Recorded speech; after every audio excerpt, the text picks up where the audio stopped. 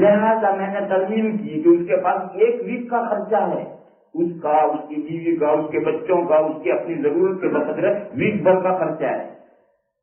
اور ہم ہندوستان والے مہینے والے ہیں، ماہوالی والے. ماہوالی نہیں سمجھتے. تو ہمارے یہاں اس تنخواہ سے اگلی تنخواہ تک گزارے کا اپنا بیوی بچوں کا خرچے کے وقت ہے. نصاب تو کوئی نہیں ہے مگر اتنا ہے. تو دہاڑی پر کام کرتا ہے تو قوت یومن و لیلۃ، ویک والا ہے تو ویک کا خرچہ، مہینے والا ہے تو مہینے کا خرچہ. اس سے آگے نہیں ہے دنیا میں، اس سے آگے نہیں ہے. پہلے 6 مہینے میں تنخواہ ملتی، وہ 6 مہینے سے پہلے سال میں 1 مرتبہ تنخواہ ملتی. وہ زمانے گئے، پورے سال میں 1 ہی مرتبہ تنخواہیں ہوتی، پھر گرانی ہو گئی تو پھر سال میں 2 مرتبہ تنخواہیں تقسیم ہونے لگی، پھر نیچے آئے ہیں. تو تیسرا آدمی یہ کہ نہ بڑا نصاب ہے نہ چھوٹا نصاب ہے، مگر اس کو اگلی آمدنی ہونے تک گزارا اور خرچے کے بقدر ہے. چوتھا وہ ہے کہ جس کے پاس یہ بھی نہیں مگر وہ توانا تندرست ہے. ذو مرۃ سویل، ان لفظوں کو سمجھو. توانا مانے طاقتور. ایک آدمی بوڑھا ہے، بیمار ہے، توانا نہیں، طاقتور نہیں. اور تن درست، تن مانے باڈی اور درست مانے ٹھیک ٹھاک. اندھا ہے یہ تندرست نہیں، بہرا ہے تندرست نہیں، لولا لنگڑا ہے تندرست نہیں. سر سے پیر تک جتنے آگا بالکل صحیح ہے. تو یہ تن درست، اس کی باڈی درست ہے اور طاقتور ہے، توانا ہے. تو توانا تندرست ہے. یہ چوتھا آدمی. بڑا نصاب بھی نہیں ہے، دوسرا نصاب بھی نہیں ہے، تیسرا گزارے کے وقت بھی نہیں ہے مگر توانا تندرست ہے. اور پانچواں وہ ہے جو اس کے بعد رہ گیا. اس کے بعد جو رہ گیا وہ پانچواں ہے. یہ 5 قسم کے آدمی ہیں اور ان 5 کے لیے جو احکام ہیں وہ انشاءاللہ کل بیان کریں. آخر دعوانا اللهم صل وسلم وبارك على سيدنا ومولانا محمد وعلى آل سيدنا ومولانا محمد بعدد من صلى وصام. ربنا آتنا في الدنيا حسنة وفي الآخرة حسنة وقنا عذاب النار. اللهم وفقنا لما تحب وترضى واجعل آخرتنا خيرا من الأولى. سبحان ربك رب العزة عما يصفون وسلام على المرسلين.